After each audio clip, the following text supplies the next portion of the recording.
kauli ya Yanga kujitoa kwenye ligi ya Tanzania na kwenda kushiriki ligi nyingine, nayo nimesikia pia umo ndani kama tetesi kwamba ipo ndani pia. Kwa hiyo Yanga wanaweza katoka kwenda kucheza kwenye ligi nyingine endapo. Popote pale unapotutazama mtazamaji wa A-Sports, karibu sana ndani ya TV yako pendwa kabisa ya kimichezo inayokuletea taarifa mbalimbali za kimichezo za hapa nyumbani, lakini pamoja na zile za kimataifa. Kwa siku hii ya leo tupo na Lugano ambaye tumempigia simu atupe taarifa kutokana na kusitishwa kwa dabi. Yanga amesikia kwenye maadhimio makubwa ya kuitisha mkutano wa wanachama. Hii imekaaje Lugano?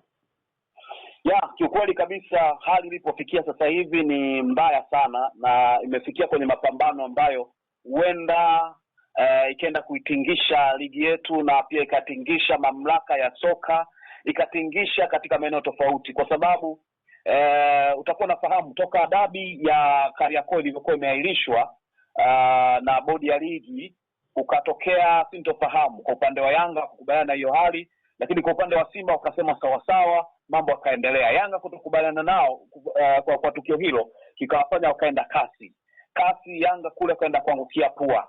Walivyorudi hapa bado Yanga wanajiona kama wao ni wanyonge na wameamua kuchukua hatua nyingine. Sasa tutakuwa nakumbuka hata juzi hapa kulikuwa na viongozi kwa maana ya wabunge waliibuka na kuongea mambo mengi sana bungeni mbele ya Karia ambaye naye alikuwa amealikwa bungeni pale, kwa maana pia wale Karia, lakini pia na Engineer Said walikuwa bungeni. Mambo mengi yakawa yamezungumzwa pale kwa hisia kubwa sana, lakini kwa upande wa Yanga bado hatua za kutaka haki zao bado zimekuwa ni kubwa sana, na wanazihitaji kivyovyote vile lazima zipatikane. Mpaka sasa kama ambavyo umesema, mimi nilikuwa nimetoa Zandani na sasa zimekuwa wazi kabisa kwamba ni hatua za mwanzo kabisa zilishaanza kile ambacho nikuzungumza. Niliwaambia watu kwamba Yanga bado hawajaridhishwa na kila kitu ambacho kimefanyika mara baada ya bodi ya ligi kutangaza kupanga tarehe ya mchezo, wakati uchunguzi bado haujaanza. Kwa upande wa Yanga bado wanaona kama wanazidi kuchukuliwa poa na wanaonewa kwenye maamuzi hayo. Sasa kinachochukuliwa mpaka dakika hii ni kuelekea kwenye mkutano mkuu wa Yanga. Si kwamba kuna mkutano mkuu wa Yanga, huu ni mkutano mkuu wa dharura wa Yanga ambao Yanga wanataka kuitisha. Sasa uongozi wa Yanga wao hawajataka waingie kwenye mtego wa kwamba waonekane wao ndo wamechochea vurugu au taasisi fulani kutuhumiwa au kuwa na maadhimio ambayo yapo katika klabu hiyo. Sasa kinachofanyika ni kwamba kimefanyika kwamba matawi ya Yanga yale ndio ambayo yanakuwa yametengeneza mfumo ambao umefanyika leo. Matawi ya Yanga Dar es Salaam pamoja na wazee wa Yanga Dar es Salaam walikuwa na mkutano makao makuu ya klabu ya Yanga.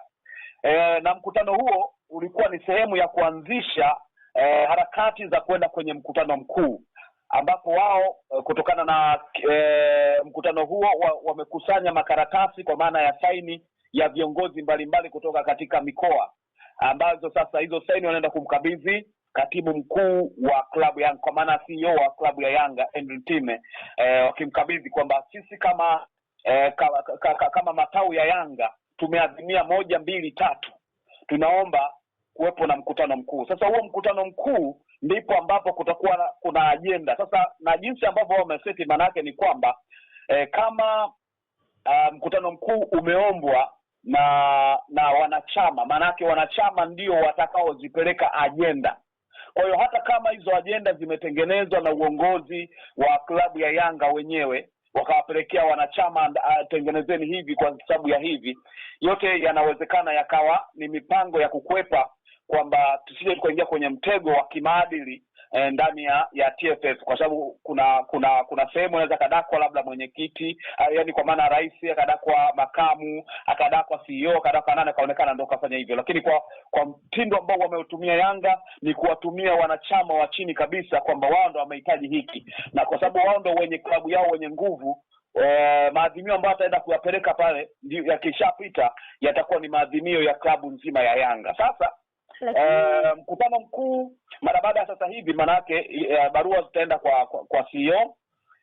CEO atapelekea kwa maana ya SCOM ya Yanga, kamati tendaji ya Yanga namaanisha, wale watapitisha na wataruhusu sasa, watarudishia kwa maana ya viongozi wa matawi wa Yanga ambao ndio wanaingia moja kwa moja kwenye mkutano mkuu, viongozi watatu kwa kutoka katika kila tawi, kwa maana ya mwenyekiti, katibu pamoja na mjumbe mmoja, ambao wanaingia kwenye mkutano. Wakishawaitisha ndipo ambapo sasa ajenda zitaenda kuzungumzwa. Manake ajenda ni nini?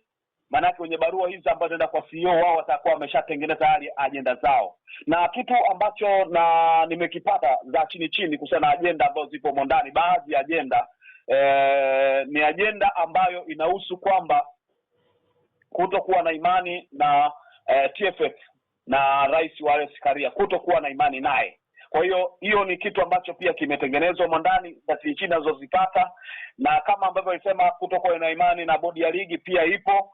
Kwa hiyo ni vitu ambavyo vipo mle ndani, lakini pia kauli ya Yanga kujitoa kwenye ligi ya Tanzania na kwenda kushiriki ligi nyingine, nayo nimesikia pia umo ndani kama tetesi kwamba ipo ndani pia. Kwa hiyo Yanga wanaweza katoka kaenda kucheza kwenye ligi nyingine endapo kama maadhimio hayo yakaenda kuadhimiwa katika mkutano mkuu. Kwa hiyo madhara ni makubwa ambayo inaonekana hapo baadaye yanaweza kitokea kama hakutakuwa na kuwahi matukio haya haraka na kupata solution ya haraka.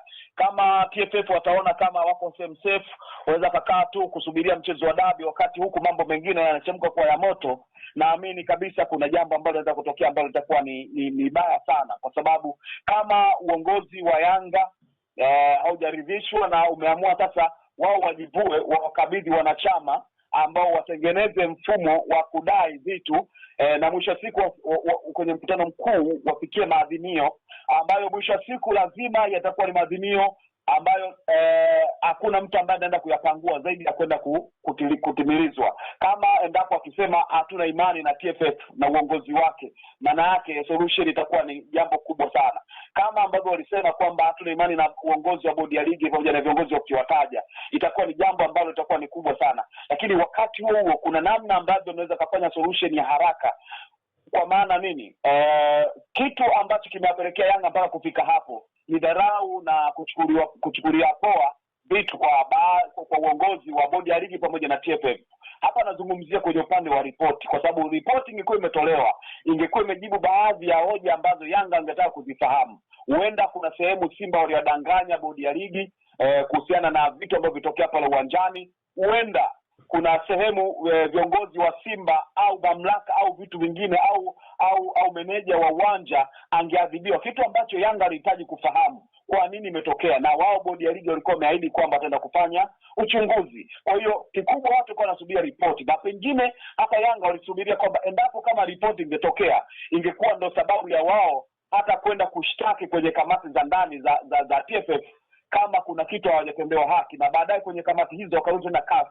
Kwa hiyo wanaona kama ripoti haitoki haiwezi kuwa sababu ya kuwalinda haki zao, lakini pia haijibu zile hoja zao msingi. Na ukisikiliza baadhi ya wazee wa Yanga ambao wamekutana makao makuu leo hii, utasikia kwamba kuna baadhi ya vitu wao hawajaridhishwa navyo. Kwanza hiyo ripoti ambao wanaizungumzia kwamba kama rushwa ilitamka kwamba kuna rushwa imetokea, manake Yanga ndio walikuwa wanahusika. Haki zao ziko wapi? Kama masuala ya kiusalama. Kwa hata ukiangalia kila sehemu madai makubwa wanahitaji ni ripoti.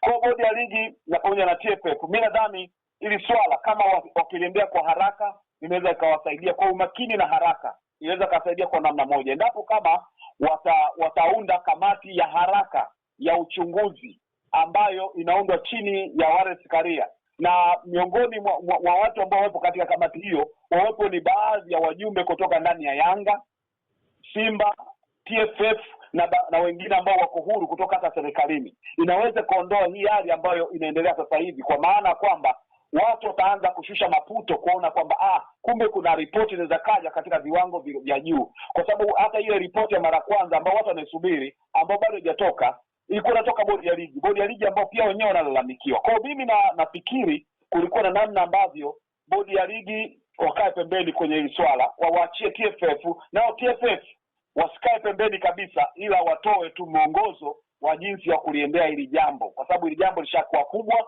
na lishakuwa zito sana. Lakini Lugano, tukiangalia ni kwamba kinachosemwa na wengi ni kwamba kwamba bodi ya ligi inaongozwa na TFF. Kwa TFF ndio ambayo inatoa maagizo kwa bodi ya ligi na bodi ya ligi inasema kile ambacho kimetoka kwa TFF. Hii imekaaje? Hilo ni anguko baya sana, na ni kitu ambacho kinaenda kufanya ligi yetu pia iwe na kasoro ambazo ziko wazi wazi. Ni kweli kwa upande wa Rais Wallace Karia alikataa kuwaingilia, maana yake bodi ya ligi maamuzi yao. Inawezekana kuna baadhi ya vitu haviingiliwi, lakini ukizipima kauli za Wallace Karia unaweza kugundua kwamba kuna baadhi ya maeneo ambayo huenda ana nguvu zaidi kwenye bodi ya ligi. Huenda kila kitu ambacho kinapitisha bodi ya ligi lazima yeye mwenyewe kwanza kiridhie. Kwa hiyo bado kuna picha ya namna hiyo. Sasa kibaya sana ambacho Anet nikwambie kinaenda kutia taswira mbaya ni kwamba viongozi wa wazee wa Yanga wanaenda mahakama ya kawaida, sio mahakama ya kisoka ya michezo, kwenye mahakama ya kawaida, kwa maana kwenda kushtaki hizi haki zingine.